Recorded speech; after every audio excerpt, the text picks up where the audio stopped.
नमस्कार, India T news channel में आपका स्वागत है। आप देख रहे हैं उत्तर प्रदेश जिला फर्रुखाबाद की खबर। बोल पब्लिक बोल मुद्दा रामचरितमानस को लेकर सपा नेता स्वामी प्रसाद मौर्य द्वारा दिए गए बयान का आप कितना समर्थन करते हैं? राम का अपमान आखिर कब तक? फर्रुखाबाद से श्याम जी कश्यप की रिपोर्ट। रामचरितमानस को लेकर सपा नेता स्वामी प्रसाद मौर्य ने कुछ दिन पहले एक विवादित बयान दिया था। उस बयान का आप कितना समर्थन करते हैं? कुछ राजनीतिक लाभ के लिए समाजवादी पार्टी के वरिष्ठ नेता स्वामी प्रसाद मौर्य ने असंख्य हिंदुओं की आस्था पर जिस प्रकार से प्रहार किया है, उनके पवित्र ग्रंथ रामचरितमानस पर जिस प्रकार से अभद्र टिप्पणी की है, मैं मानता हूं कि यह समाजवादी पार्टी की भी सोच है। और उन्होंने जो जातियों को तोड़ने के लिए, क्योंकि जब से 2014 से भारत की संस्कृति, भारत की जो है एक हिंदुओं सनातन धर्म को मजबूत करने का जब से एक अभियान छिड़ गया है, इस अभियान को तोड़ने के लिए, कहीं ना कहीं कमज़ोर करने के लिए स्वामी प्रसाद मौर्य समाजवादी पार्टी इस प्रकार की जातियों को बांटकर साजिश रच रही है। कहीं भी किसी भी प्रकार से उनके इस बयान को हजारों करोड़ों और करोड़ों हिंदुओं स्वीकार नहीं कर सकते, किसी भी प्रकार से किसी भी रूप में स्वीकार नहीं कर सकते। भाजपा नेता और उनकी बेटी बदायूं सांसद संगमित्रा मौर्य भी अपने पिता का कहीं न कहीं इस बयान का समर्थन करती दिखाई दे रही है। अगर वो इस प्रकार का अपने पिता के दिए हुए बयान का समर्थन कर रही हूँ तो मैं उस समर्थन की निंदा करता हूँ।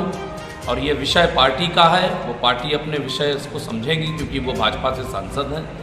और जिस प्रकार से स्वामी प्रसाद मौर्य भारत को तोड़ने की राजनीति कर रहे हैं, हिंदुओं को जाति में बांटकर कुछ राजनीतिक लाभ पाने की चेष्टा कर रहे हैं, उनके इस सपने को साकार नहीं होने देंगे। राम का अपमान कब तक?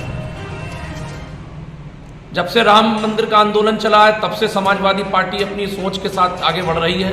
वो हमेशा से भगवान राम के खिलाफ रही, उनके मंदिर के खिलाफ रही, उनके जो है मंदिर निर्माण के खिलाफ रही, राम रथ यात्रा के खिलाफ रही। और राम भक्तों पर गोली चलाना तो जो है उन्होंने पहला काम ही किया था अपनी सरकार के अंदर, वो कभी राम के नहीं हो सकते। राम हजारों करोड़ों हिंदुओं की आस्था का प्रतीक हैं। उनकी इस आस्था को पूरे विश्व ने स्वीकारा है। और भारत जैसे देश में, जहाँ उनका उत्तर प्रदेश जहाँ सबसे बड़ा राज्य है, वहाँ भारत में उत्तर प्रदेश स्थापित हुआ, वहाँ भगवान राम का जन्म स्थान है। और आज भव्य मंदिर निर्माण हो रहा है, पूरा देश देख रहा है, पूरा विश्व देख रहा है भगवान राम के मंदिर निर्माण को। कुछ दिन पहले रामचरितमानस को लेकर स्वामी प्रसाद मौर्य ने एक विवादित बयान दिया था, जिसको लेकर तरह तरह की चर्चाएं हुई थी। उसके बाद उस बयान का आप कितना समर्थन करते हैं? स्वामी प्रसाद के नाम में ही अपार गुण है। उन्हें ऐसा बयान देने से पहले ही सोचना चाहिए था कि उनके नाम में कुछ स्वामी लिखा हुआ है, जो उसका नाम इतना बड़ा हो। और जो हमारी ग्रंथ रामचरितमानस पूरे विश्व में पूजा के योग्य मानी जाती है, इस बयान की घोर निंदा पूरे भारत में उनकी हो रही है। और सबसे बड़ी बात यह है कि रामचरितमानस को पढ़ने के बाद आदमी की आंखें खुल जाती हैं कि हमें अपने पूरे जीवन की नैया कैसे पार करनी है। और रामचरित ग्रंथ एक ऐसा ग्रंथ है जो कि जीवन के सार को सिखाता है कि हमें अपने इस जीवन की नैया को कैसे पार करना है। ये उनका जो बयान है, ये घोर निंदा के योग्य है।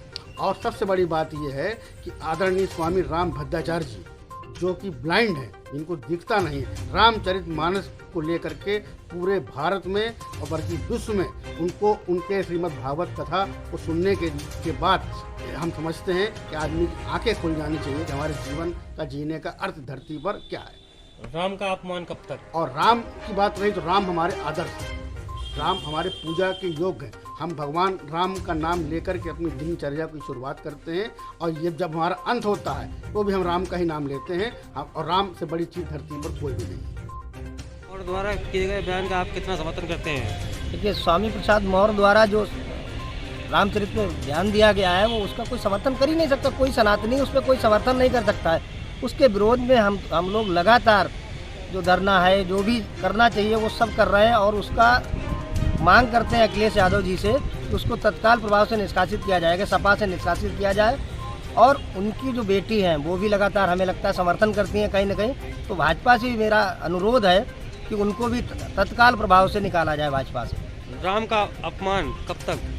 देखिए, राम का अपमान तो हम लोग सनातनी सहन ही नहीं कर सकते हैं कभी भी, और राम का अपमान करने वाला इस देश में, भारत में तो नहीं रह सकता है किसी भी हाल में। और ये अगर नहीं माना तो फिर हम लोग जो कर सकते हैं राम के लिए, यानी कि हम लोग अपनी कुर्बानी भी दे सकते हैं। आपने पहले देखा भी होगा कि मुलायम सिंह जी ने जब गोलियां चलवाई थी श्री राम जी के अनुयायियों पे, तो क्या उनका हश्र हुआ? तो ऐसे ही ये काम कर रहा है। आने वाले समय में इसका भी हश्र यही होने वाला। अगर अखिलेश जी नहीं संभले तो अगली बार जो अभी सीटें आई हैं इससे कई गुनी ज़्यादा नीचे चले जाएंगे। राजनीति इनकी जो है वो ख़त्म हो जाएगी। इसलिए अखिलेश जी को सर्वप्रथम इनको निष्कासन करना चाहिए, और इसको किसी भी पार्टी में रहने का कोई अधिकार ही नहीं है। इसको केवल न केवल मुस्लिम राजनीति करनी चाहिए, जो मेरे हिसाब से है। रामचरित मानस को लेकर सपा नेता स्वामी प्रसाद मौर्य ने एक विवादित बयान दिया था, और बदायूं सांसद और भाजपा नेता उनकी बेटी संगमिता मौर्य भी उनका कहीं न कहीं समर्थन करती दिखाई दे रही हैं। और इस बयान का आप कितना समर्थन करते हैं? मैं इस बयान का भरपूर विरोध करता हूँ, क्योंकि रामचरित मानस के ऊपर अगर कोई व्यक्ति खराब बोल रहा है तो भगवान उसे उसका परिणाम जरूर देगा। इससे पूर्व में कई लोग बोले थे जिनको परिणाम भगवान ने दिया। सपा नेता स्वामी प्रसाद मौर्य ने रामचरित मानस को लेकर कुछ दिन पहले एक विवादित बयान दिया था, उसका आप कितना समर्थन करते हैं? बिल्कुल समर्थन नहीं करते। देशवासी होने के नाते किसी भी धार्मिक आस्था को बिगाड़ना, ये कोई भी धर्म स्वीकार करने को तैयार नहीं है। और ये अपमानित बयान जो स्वामी प्रसाद मौर्य ने दिया है, कायदे में तो उनको हिंदू समाज से बहिष्कार करना चाहिए। तो किसी भी जात धर्म और मजहब का धार्मिक मसले पे इस टाइप की टिप्पणी करना, ये भारतीय संस्कृति के खिलाफ है। इसका हम पुरजोर विरोध करते हैं। राम का अपमान कब तक? बिल्कुल नहीं बर्दाश्त होगा। भगवान हमारे सम्मानित हिंदू समाज की आस्था है। किसी भी धार्मिक व्यवस्था को बिगाड़ने का जो भी दुष्प्रचार करता है, उसको कड़ी कार्रवाई उस पर करनी चाहिए, उसको जेल भेजना चाहिए।